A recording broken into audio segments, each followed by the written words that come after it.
नमस्कार, मैं अनु छाबड़ा। जिस तरह की मैंने आपको दिखाया कि इतने छोटे से पौधे में इतनी अच्छी खासी मिर्चियाँ लगी हुई हैं।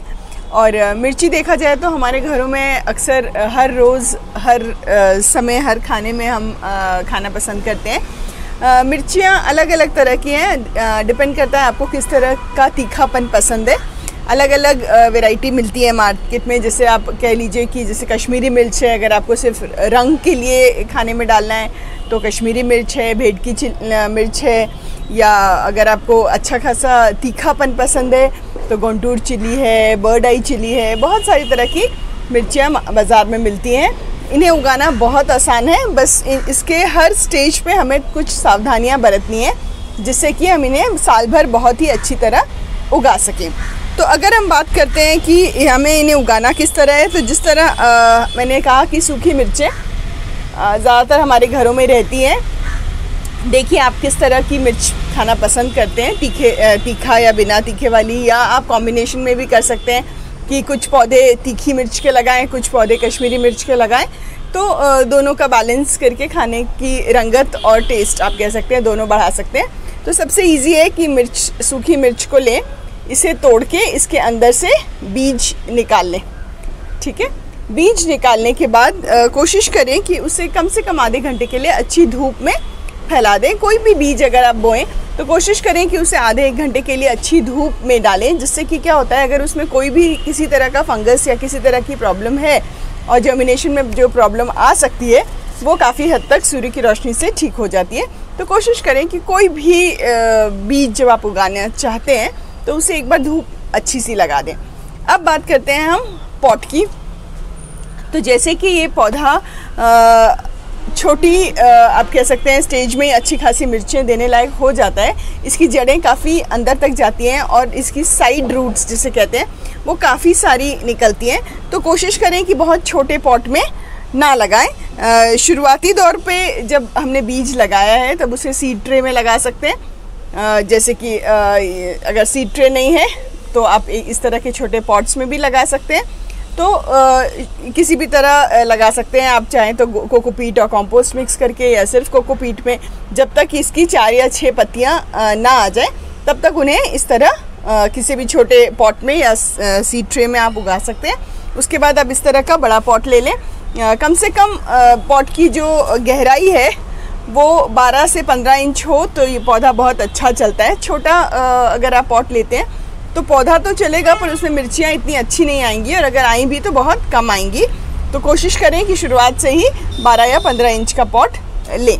अब पॉटिंग मिक्स की बात करें कि किस तरह की मिट्टी इसे पसंद है, तो कोशिश करें कि जैसा कि हम दूसरे पॉट्स सब्जियाँ उगाने के लिए करते हैं, कोकोपीट, मिट्टी और कंपोस्ट, ये तीनों को बराबर मात्रा में लेके अच्छे से मिक्स कर दीजिए। और एक मुट्ठी आप उसमें नीम खली ज़रूर डालें, क्योंकि नीम खली की एक खासियत है कि वो सॉइल में या मिट्टी में किसी भी तरह की कोई परेशानी है या फंगस है या कोई भी तरह की हल्की फुल्की बीमारी है तो उसे काफ़ी हद तक सही कर देती है। और नाइट्रोजन काफ़ी, जैसे कि छोटे पौधे को नाइट्रोजन अच्छा चाहिए होता है अच्छी पत्तियाँ बनाने के लिए, तो उसे अगर शुरुआती स्टेज में अगर नीम खली दे दी जाए तो पौधे की ग्रोथ बहुत अच्छी होती है। तो सबसे पहली तो ये बात है। इसके अलावा इस पौधे को काफ़ी हद तक कैल्शियम बहुत पसंद है। तो कोशिश कर सकते हैं कि जब आप मिट्टी तैयार कर रहे हैं तो उसमें हल्की सी आप 2 या 4 चम्मच, आप 2-3 चम्मच चूना जो पान की दुकानों में मिलता है, अगर वो ना मिले तो जो हम रंग चूना करने के समय जो सफ़ेद चूने इस्तेमाल करते हैं वो भी थोड़ा सा डाला जा सकता है, क्योंकि इस पौधे को जितना अच्छा कैल्शियम मिलेगा उतना ज़्यादा इसकी ग्रोथ अच्छी होगी। तो वो इस चीज़ का ध्यान रखना है। और इसके अलावा ये ज़रूर ध्यान रखना है कि इसकी मिट्टी काफ़ी हद तक भुरभुरी होनी चाहिए। इसे पानी, आप कह सकते हैं कि मिट्टी गीली बहुत ज़्यादा पसंद नहीं है, लेकिन अगर आपने इसे कम पानी भी दिया तो भी इसकी पत्तियाँ पीली पड़ जाती हैं। ज़्यादा पानी दिया तो जड़ें गलने लग जाती हैं। तो पानी का ज़रा इसका ध्यान रखना पड़ता है कि अच्छी खासी नमी बनी रहे, ना गीला रहे ना सूखा रहे। इसके अलावा कई लोगों का प्रश्न आया है कि उन्होंने काफ़ी बार चिलीज़ या मिर्ची ग्रो करने की कोशिश की है। पौधा उगता तो है, मिर्च आती भी है पर काफ़ी कम आती है। तो इसकी सबसे इजी ट्रिक है कि जैसे ही बड़ा हो रहा है पौधा, इसकी हर टिप जो है वो अपने हाथ से ऐसे पिंच कर देनी है। तो जितनी ज़्यादा आप पिंचिंग करेंगे उतनी ज़्यादा नई ब्रांचेस निकलेंगी और उतने ही ज़्यादा फूल आएंगे। ज़्यादा फूल होंगे तो ज़्यादा मिर्चें आएंगी। और देखा जाए तो नेचर का ये अपना उसूल है कि जितने भी फूल पौधे पे आते हैं वो सारे के सारे मिर्च में नहीं तब्दील होते। तो इसमें कुछ घबराने की या बुरा मानने की बात नहीं है कि मैंने इतनी मेहनत की फिर भी कुछ फूल गिर रहे हैं। पौधा इतना समझदार होता है कि वो इस बात को समझता है कि कितनी मिर्चें उसके ऊपर लगेंगी और वो उसका सही तरीके से देखभाल कर पाएगा, वो उतनी ही फूलों को मिर्च में तब्दील करने की क्षमता रखता है और बाकी फूलों को गिरा देता है। तो इस बात का ध्यान रखें कि क्या करें कि पौधा इतना सक्षम हो कि वो अपने फूलों को ना गिराए और हमें ज़्यादा से ज़्यादा मिर्चों की प्राप्ति हो।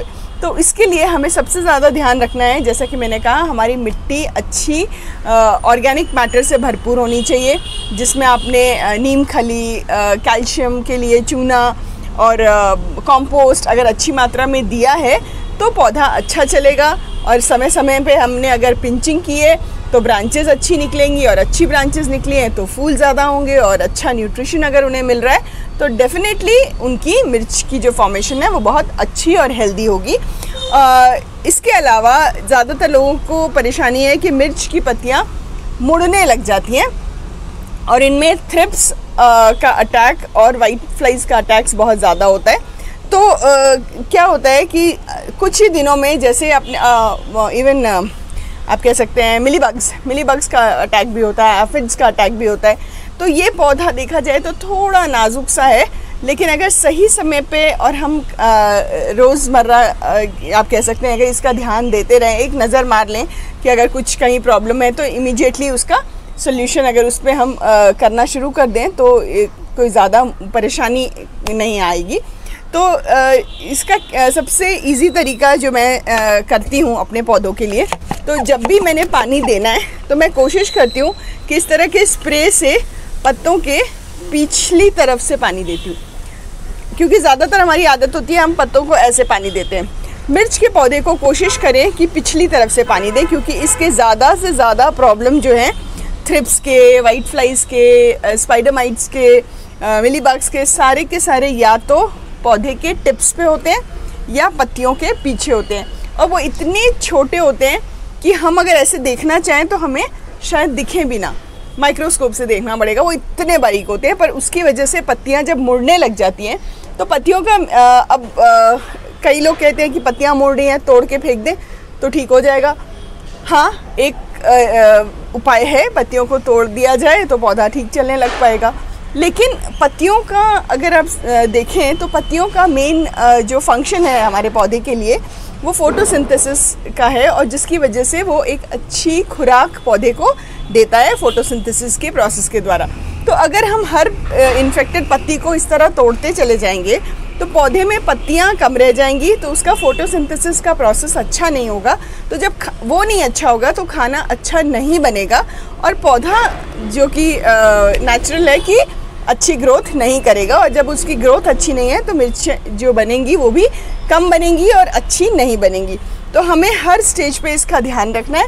और जैसा कि मैंने कहा कि इस पौधे को कैल्शियम बहुत पसंद है, तो कोशिश करें कि हफ्ते में एक दिन दही या बटर मिल्क हमारे घरों में रहता ही है, अच्छी खट्टी दही या कच्चा दूध जो भी आपके पास हो, 1 लीटर पानी में आप सोच लीजिए 3 या 4 चम्मच मिक्स करके अच्छे से उसे छान लें। छान के उसका स्प्रे पूरे पौधे को दें। इससे पत्ते को जो पूरा पौधा है इसे कैल्शियम बहुत अच्छा मिलेगा और इसकी ओवरऑल ग्रोथ बहुत अच्छी होगी। मैंने एक और भी वीडियो बनाई हुई है कि कैल्शियम क्यों ज़रूरत है पौधों को। तो कैल्शियम एक ऐसी चीज़ है कि जब अगर मिट्टी में कैल्शियम की कमी हो तो हमने जितने भी माइक्रो या मैक्रो न्यूट्रिएंट्स या दूसरे भी जो आप कह सकते हैं न्यूट्रिशन हमारे मिट्टी में डाले हैं वो पौधे को उपलब्ध नहीं होते हैं। तो उसके लिए कैल्शियम एक बहुत इम्पॉर्टेंट रोल अदा करता है, जिससे कि जो भी न्यूट्रिएंट या खाने की चीज़ें या जो पौधे के लिए लाभदायक है वो पौधे को तभी प्राप्त होती हैं जब पौधे में कैल्शियम की मात्रा बहुत अच्छी है। मैं उसका लिंक डाल दूँगी, आप उसे और डिटेल में देख सकते हैं। तो अब जिन बातों का हमें मेन ध्यान रखना है वो ये कि इसे इस तरह करके इसमें पानी का छिड़काव करना है, और जितनी भी नई पत्तियों की टिप्स आ रही हैं उन्हें समय समय पे पिंच करते रहना है। कई बार छोटी स्टेज में ही पौधा फूल देने लग जाता है और हम खुश हो जाते हैं कि हाँ अब मिर्चियाँ, इतने छोटे से पौधे में मिर्चियाँ लग रही हैं, पर नहीं, ऐसा नहीं करना है। अगर आपको लगे कि पौधा अभी छोटा है और फूल उसमें आने शुरू हो गए हैं तो उन फूलों को हटा दें। अभी पौधा परिपक्व नहीं हुआ है कि वह एक मिर्च का बोझ ले सके। तो अगर हम उस फूल को मिर्च होने देंगे तो वो पौधा अपनी सारी एनर्जी उस मिर्च को बनाने में लगा देगा, जिससे कि ओवरऑल ग्रोथ आप कह सकते हैं उस पौधे की ख़राब हो जाएगी और 1 या 2, अब ज़्यादा से ज़्यादा 4-5 मिर्चियाँ मिलेंगी और आपका पौधा मर जाएगा। तो कोशिश करें कि पहले 1-1.5 महीने 2 महीने पौधे को अच्छे से विकसित होने दें, उसे अच्छी पत्तियां बनाने दें, उसका सही ध्यान रखें। और जैसा कि मैंने कहा कि इस पौधे को पेस्ट अटैक का काफ़ी खतरा रहता है, तो इंतज़ार ना करें कि पेस्ट अटैक हो और हम उसका कोई सोल्यूशन निकालें। कोशिश करें कि हफ्ते या 10 दिन में एक बार सोपनेट सोल्यूशन, जो कि मैंने पहले भी बताया, या प्याज के पानी का या रीठा शिकाकाई जो भी आपके पास उपलब्ध हो, बायो एंजाइम है तो वो किसी भी चीज़ का स्प्रे रेगुलरली हफ्ते 10 दिन में एक बार पौधे को ज़रूर दें। ये एज ए प्रिकॉशन हम काम कर रहे हैं कि इसके ऊपर किसी तरह का अटैक ना हो। इसके अलावा कुछ चीज़ों का ध्यान जो मिर्च के पौधे पे हमेशा रखना चाहिए, जिसका मैं बहुत ध्यान रखती हूँ, वो है कंपेनियन प्लांटिंग। मतलब इसके साथ मैं कुछ इस तरह के पौधे उगाती हूँ जो कि 2 तरह से काम करते हैं। कुछ पौधे ऐसे हैं जिनकी खुशबू बहुत ज़्यादा है, जैसे कि आप इटालियन हर्ब्स कह सकते हैं, सरसों कह सकते हैं, या पुदीना कह सकते हैं। कुछ ऐसे मैं हमेशा लगाती हूँ जिसकी वजह से कुछ पेस्ट जो हैं इससे दूर भागते हैं। इसके अलावा कुछ ऐसे पौधे हैं जैसे कि फूलों के पौधे जो पॉलिनेशन के लिए ज़रूरी है, क्योंकि ये वाला जो मिर्च का पौधा है, इसके फूल अगर आप ध्यान से देखें तो इसमें नर और मादा के अलग अलग फूल नहीं होते हैं, सेम ही फूल में नर और मादा के भाग होते हैं। तो पॉलिनेशन काफ़ी इजी है। और अगर आपके यहाँ तितलियाँ, मधुमक्खियाँ या मक्खियाँ नहीं आती हैं तो आप हाथ से भी उसको हल्का सा मसल के या आप ब्रश से पॉलिनेट कर सकते हैं, पर ज़्यादातर मिर्च के पौधे को करने की ज़रूरत नहीं पड़ती है, ये नेचुरली पॉलिनेट हो जाते हैं। तो कोशिश करें कि ज़्यादा से ज़्यादा फूलों के पौधे इसके पास लगाएं। और जो पेस्ट रिपेलेंट की मैं बात कर रही हूँ, तो उसके लिए आप देखिए इस पौधे में मैंने मिर्च के साथ गोभी का पौधा लगाया है। अब जिस तरह के पेस्ट को मिर्च पसंद है, उन्हीं पेस्ट को गोभी और पत्ता गोभी भी बहुत पसंद होती है। तो अब हमें डिसाइड कर रहा है कि हमें अपना मेन प्लांट मिर्च को रखना है या गोभी को रखना है। तो अगर सोचिए कि मुझे मिर्च अपना मेन प्लांट चाहिए, तो मैंने गोभी उसके साथ एज अ प्रिवेंटिव रखा हुआ है। तो अगर पेस्ट आता भी है और उसको अटैक करना भी है तो वो मेरी गोभी को अटैक करेगा, क्योंकि उससे वो गोभी और उसमें मैंने ज़्यादा ध्यान नहीं दिया है। तो जितने भी पेस्ट होंगे वो गोभी पे चले जाएंगे और मेरा चिली का जो पौधा है वो बचा रहेगा। और अगर इसी बात का रिवर्स बात करें कि अगर मुझे गोभी चाहिए तो मैंने चिली के प्लांट को साथ में लगाया है, कि जिससे कि जो पेस्ट अटैक है वो चिली की तरह डाइवर्ट हो जाए और मेरा जो गोभी का पौधा है वो अच्छे से चलता रहे। तो कोशिश करें जिस तरह प्याज है, लहसुन है, उनकी एक एक कली डाल दें, जिससे कि पेस्ट रिपेलेंस में वो बहुत अच्छा काम करती है।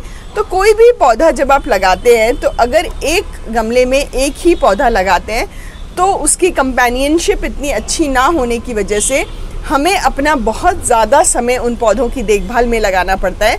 तो कोशिश करें ज़्यादा से ज़्यादा बायोडाइवर्स एनवायरनमेंट जिसे कहते हैं, कि प्रकृति की तरह अपने गमलों को तैयार करें। प्रकृति में कैसा है, कुछ फूल हैं, कुछ खरपतवार है, कुछ सब्जियां हैं, कुछ फल है, कुछ फूल है। इस तरह अपने बागबानी करें कि वो अपने एक दूसरे का ध्यान इतने अच्छे से रख सके कि हमारा आप कह सकें समय हम उतना ही बचा सकें और हमारे पौधों को अच्छा खिलखिलाता हुआ उगता देख सकें, और कम से कम समय में हम अच्छी से अच्छी चीज़ें जो भी हम उगाना चाहते हैं उन्हें उगा सकें और उन्हें देख के मन खुश कर सकें। आशा है ये वीडियो आपको पसंद आया होगा। अगर इसके अलावा भी आपको कोई डाउट रह गया है तो कमेंट सेक्शन में ज़रूर लिख के बताएं। मैं कोशिश करूँगी उन डाउट्स को क्लियर करने का। इसके अलावा भी अगर आपके दिमाग में ऐसा कुछ है कि जिन टॉपिक से मैंने अभी नहीं वीडियोस बनाई हैं, तो मैं और आगे फ़िलहाल कोशिश कर रही हूँ और एक धीरे धीरे करके और बनाने की। तो आप कृपा करके सजेस्ट करते रहें कि किन टॉपिक्स पे आपको वीडियोस और देखने की इच्छा हो रही है। धन्यवाद। ये देखिए, ये है मिर्च का पौधा।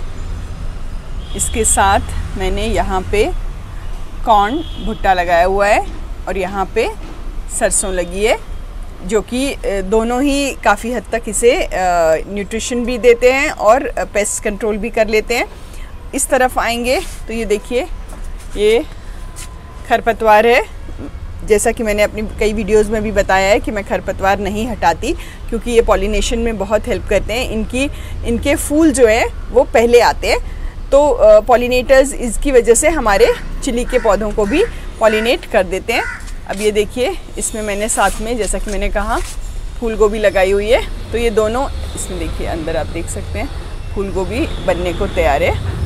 तो इसलिए अगर इस तरह आप करेंगे, इस वाले अगर पौधे में देखें आप, तो इसमें मैंने मिर्च के साथ मूंगफली लगाई है, जो कि एक अच्छा नाइट्रोजन का सोर्स है। साथ ही मैंने ये देखिए पार्सली, मैरीगोल्ड, ये इंडियन बोरेज अजवाइन जिसे कहते हैं, तो इनके पौधे लगाए हैं, जिससे कि ओवरऑल आप कह सकते हैं कि पूरा पेस्ट मैनेजमेंट इस गमले के अंदर ही हो जाता है। तो मुझे खास ध्यान नहीं रखना पड़ता है। अगर ये सारी चीज़ें यहाँ ना हो तो मुझे हर समय इन्हें कुछ ना कुछ स्प्रे करते रहना पड़ेगा, और मैं कोशिश करती हूँ कि कम से कम स्प्रे करूँ और ये पौधे अपने आप को अच्छे से आपस में एक दूसरे का ध्यान रख सकें। धन्यवाद।